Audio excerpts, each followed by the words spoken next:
Hi, you guys. Hello. If you watch it's another YouTuber thing. Whatever. Anyways, hi guys. Welcome to The Viewpoint, and we are doing Dark Blue Kiss, episode 7. Oh. I don't know what the episodes are. I'm telling you, there are too many shows going on. I'm super confused. There's so much numbers.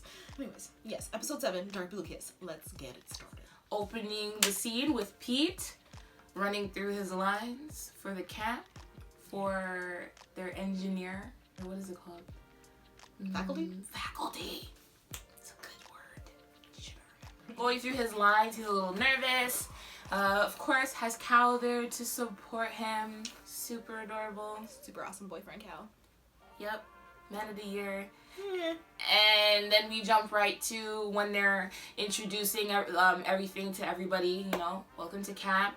My man June. He's not really my man, but he's just so funny. I find it so hilarious because he hosts so many shows like in Thailand, and he's just like so good at this, like hosting. He's really amazing. He's got high energy. He was totally funny. You could totally see the charisma in everything. And of course, Mr. Non with perfect, excellent timing coming through, you know, catching Mr. Pete's attention. But that did not throw him off. I'm surprised. Are you surprised that it didn't throw him off? Nah, he probably guessed like he was gonna be there. I mean, he knew he was gonna be there, but I just thought he would have been like, I didn't think he would. I thought he would have been a little nervous. I thought he would have stuttered a bit. He was very very I good. was kind of hoping, like, I was thinking, like, yeah, not hoping, but like, I feel like maybe that was gonna happen. But the fact that maybe he's like, oh, he's there. He's like, no, I'm not gonna, nah. Yeah. I'm in front of this little shit. Yeah. And I'm like, forget it. That's like his motivation right there, just to succeed, just to make you look dumb. That he looks great. Anyway. So yeah, and then after the introduction, when Pete, you know, kills this just with his lovely boyfriend, just naturally happy in front of Non. You look salty. I mean, You're looking hella salty there, friend. You're looking a little salty. I mean, he knew he was taken. That's his fault. Like, you already know, so stop playing the fool. Mm-hmm. Yeah, I really didn't understand what's going on at this camp. And to be honest, I watched it with There were words in English, but I didn't know what was going on. I just watched them talk and stuff. I was like, listen, I already went through my introduction when I went to post-secondary school. I'm Gucci. Do we do things like this? So this is different. These are kids who are, they're trying to make them, they're kind of like, hey, you're interested in this. This is why you should come through. Yeah. This is what you'll get. You'll get the support. They're kind of promoting their faculty. But yeah, most faculty in Thailand, that's what it seemed like. They're very strong in their groups and stuff like that. And they're like engineering or whatever it is, doctors and all that stuff. They're all like very strong group of people. Yes. And that's like, I think that's what they build off. Yeah. Okay. No, I agree. That's what I see all the time. So this is different than what happens. Even the graduations when they do those freaking like headbanger things where they're all holding each other like around the person's graduating. Yeah. I'm like, what is going on? But I'm like, that's just a part of their thing. It's just like them, like, that's so cool. It's good energy. Yeah. It's good energy to know that you're like in a program and you're not in the program by yourself. And then, you know, we go to the little night scene after introducing the kids to the faculty. Cal is like the Caribbean mom, or like any mother that's laying down on the couch and like, pass me my remote controller. How dare you throw your bag to Pete and be like, hey, can you pass me the toiletries in the bag? Like, did you not, like... You just had the bag. You just had the bag and you threw the bag. And then you threw it. That is like, hey, the converter is right there. To me. You didn't want to do the extra stretch? Jesus. You didn't want to do the extra stretch for the converter. Oh, can you turn off the light for me? You just walked into the room, into your bed. You passed the light switch. That's crazy. And then he goes in the bag and then Cal gets a little, the candles. And I'm like, the candles and the sticky notes? Yeah. I was like, oh, is he going to tutor Non? Yeah. I'm like, that's stupid. That's just getting reckless out here. You getting risky. You getting hella risky. You don't risk it all. My boy P is just trying to get some. My boy P is trying to get some. And the way he tried to get some, like, want to take a shower together, and Cal's like, you should be tired by now. And then Cal goes into the bathroom and he tries every single door and they're all locked. I don't know if they were all locked or if Pete, is it Pete or is it Cal now? I'm just, Pete? if Pete Cal. locked all the doors. I don't know. Anyways, we never saw the outcome of that bathroom scene, so that's left to our imagination. The next day, after everybody gets together, and Non, of course, pops over to Cal to have a conversation. Mm-hmm. What is your relationship with Pete? And Cal's kind of... He's not... Cal wasn't as evasive as I thought he would have been. He was just like, you know, mind your business. You're too young. And Non's like, is 12th grader too young? I'm like, you know, and then I remember Cal and Pete got together around that time. So no, it's not too young, but it's too but young they were for you to know together their business. at the same age. Okay, so buck up. Go on for your bed. Oh god. And then of course the ship of the season, Mork and Sun. Yes, they arrived back at the cafe finally. Looking broken. Oh, look at Pete, Son, you little broken up. Mork couldn't be any more of an old man. Okay, sorry, Sun couldn't be any more of an old man. No, they're both like old men. They are butts. both. Yeah, definitely. And yet still childlike. But I must say, this is like one of the first times I saw possibilities. Like on both sides, not just like one side being strong, I'm interested, that's Sun, and then Mork being like, completely back and forth, unfigured out. This is the first time I saw that like Mork could get there. Actually, one of the I guess some viewers were talking about in the comments like basically they feel like Sun is so much right now, like he's coming after Mork. Come after Mork. And now the he man said his locked mind. the door. The man locked the door, sis. They were just gonna talk a little 1-2 thing, no? The man locked the door. Okay, but first of all, Mork, you're bigger than him. You could fucking slam his skinny ass down. You know you could have. Okay? Let's be honest. Is Mork bigger than him, or are they similar in size? They're similar in size, basically, but still, Mork is more meatier, I feel, or stronger. Stronger, he fights more. Yeah. You know? It's in the details. So it's just like... No, he wasn't stopping him from anything. No, but he's really, like, pushing it. He really wants it to go forward. He really, like, now that he knows what he wants, it's just like... He's just going for it. But it's like, he needs time to put himself together, and you're just not letting him have that time at all. It's just like, let's go. You're lucky he stayed the night. He stayed the night. I don't know. I want them together, but I want Mork to be happy.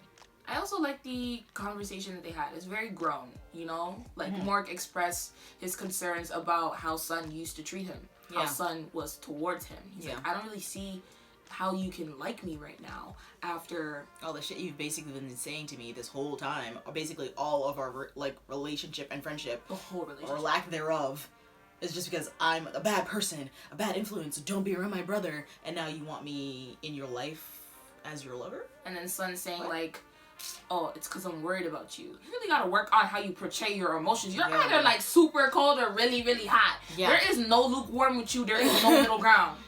But I thought the scene was really cute. They were like in the bed together. Sun was just putting on the cuteness. He's just like, oh, then we can just look at each other. I'm like, no, what? Cross that line. For me, I was talking. He's so cute. Sun. Oh, I was talking for work when he was like, we can just look at each other then. I was like, no, we can't. Like, what are you doing? I'm gonna need you to stay on that. Oh my god. We did not start honeymoon phase. We are still in clarification phase. Okay? Which is well needed. Because we find out who Kitty is. Yeah, I was super cheesed. When I found out who she was, I'm like, take that shit off her right now. Take that apron off her I was like, right really? now. Take it off. Take it off. He playing all sorts of games right now. Ooh, he cheesed me in the end of this episode. I was like, son, are you dumb? Are you dumb? Ugh. I feel like they had... number one, I felt like when Sun gave Mork that apron, I thought he gave him an apron. Yeah. Like his apron. I didn't think he gave him somebody else's apron. His ex-girlfriend nonetheless. His ex-girlfriend nonetheless. And you're talking about how you like this dude? How confusing is that to say, hey, you know what, I've liked you for some time. I've just been really worried. But during this time of liking you, I've not only been bickering, I've also, like, bickering with you and complaining, I've also given you my ex-girlfriend's apron.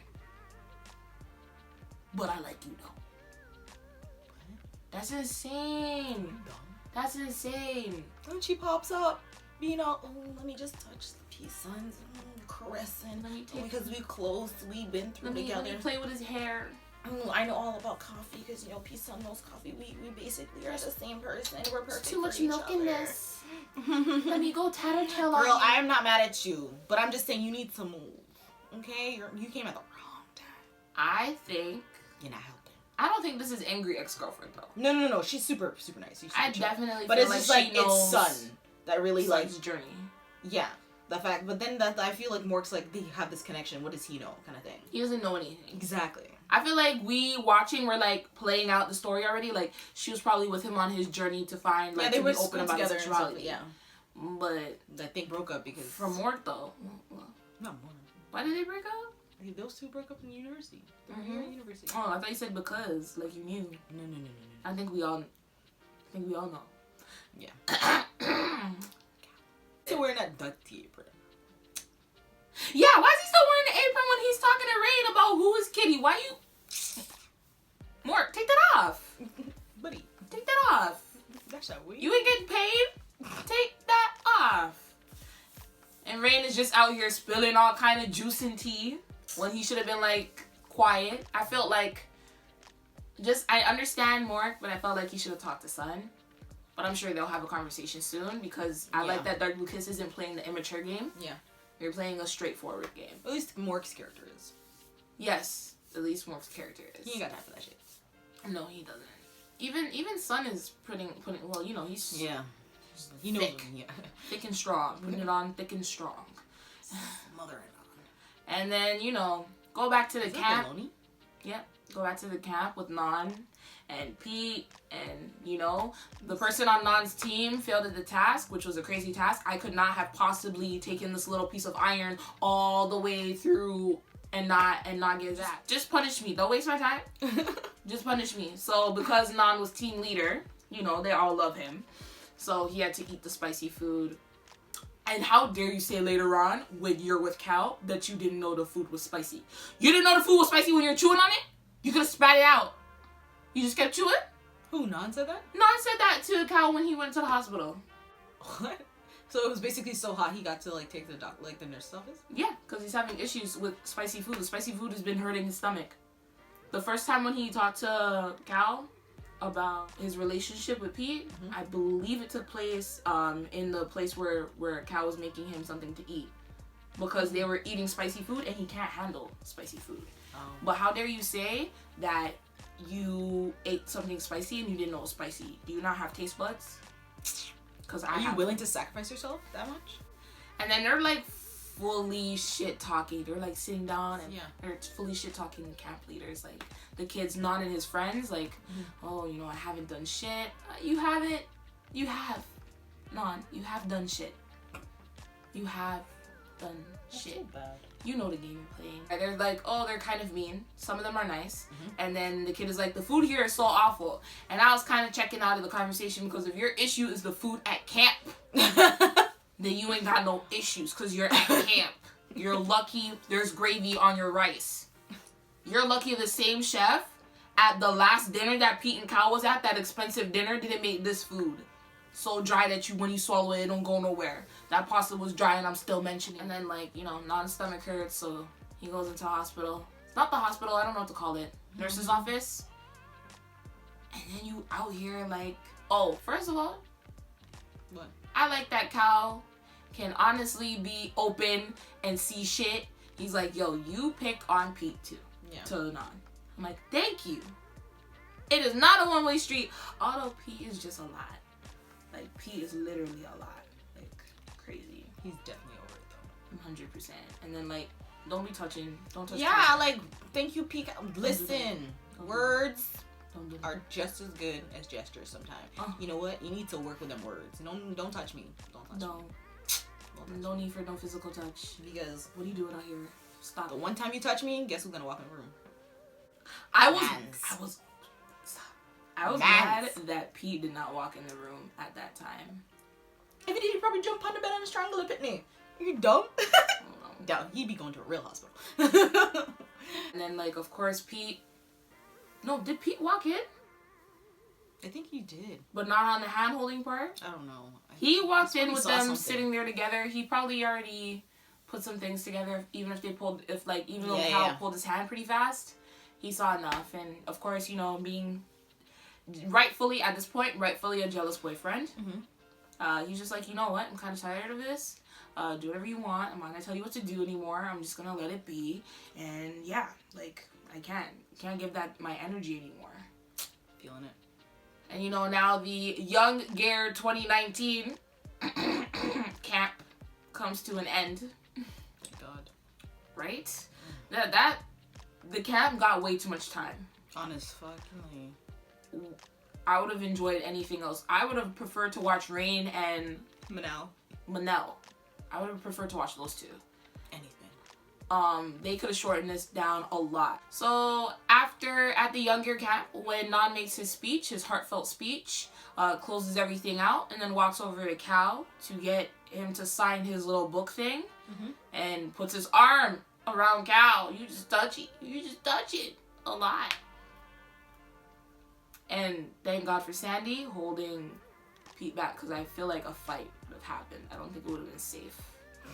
I don't think it would have been safe at all. So, and then the two boys go on a search for Cal. Who will find him? Thank God it was Pete who found him.